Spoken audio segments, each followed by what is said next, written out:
Hello everyone, आज हम सी programming की बहुत ही इम्पोर्टेंट टॉपिक पढ़ने वाले हैं, structure of a C program. Structure मतलब एक सी प्रोग्राम किन किन पार्ट्स से मिलकर बनता है और हर पार्ट्स का क्या क्या काम होता है।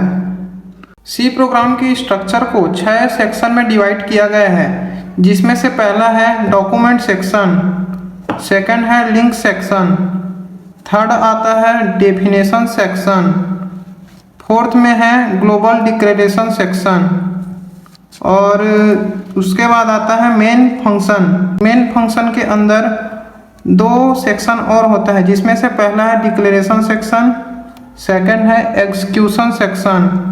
उसके बाद हमारा आता है यूजर डिफाइंड सेक्शन। सबसे पहले है documentation section. The documentation section is used to write comment that describe the program. Documentation section का यूज हम कमेंट लिखने के लिए यूज करते हैं, जो प्रोग्राम को एक्सप्लेन करता है और डिस्क्राइब करता है। ये कमेंट्स सिर्फ प्रोग्रामर के लिए होता है और कंपाइलर इसे इग्नोर कर देता है। जैसे एक एग्जांपल से समझते हैं, program to print hello world. ये कमेंट्स प्रोग्राम का पर्पस बता रहा है। सेकंड है link section. Link section is used to include header files. Link section का यूज हम हेडर फाइल्स को इंक्लूड करने के लिए यूज करते हैं, जहां हेडर फाइल्स हमें प्रीडिफाइंड फंक्शन प्रोवाइड करता है, जिसे हम आसानी से एक्सेस कर सकते हैं। For example has include studio.h। studio.h header file से हम printf और scanf फंक्शन को एक्सेस कर सकते हैं। अब आता है डेफिनेशन सेक्शन।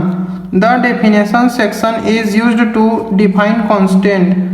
डेफिनेशन सेक्शन का यूज हम कांस्टेंट को डिफाइन करने के लिए करते हैं।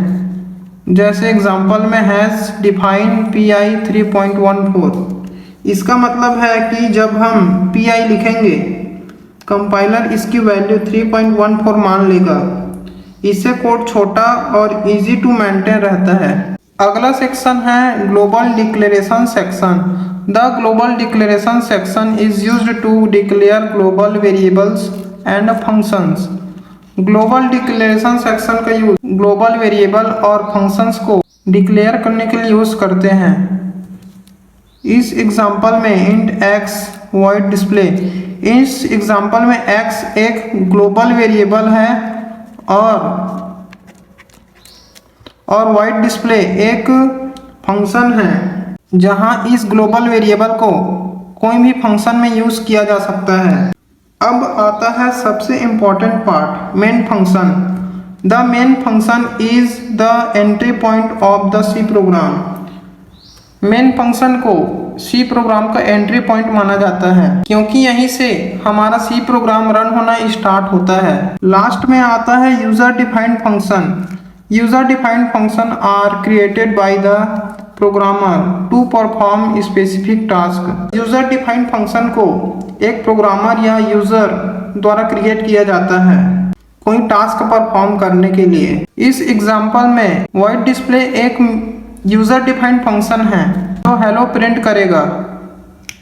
तो फ्रेंड्स, इन सेक्शन को समझने के बाद सी प्रोग्राम पढ़ना और लिखना दोनों काफी इजी हो जाता है।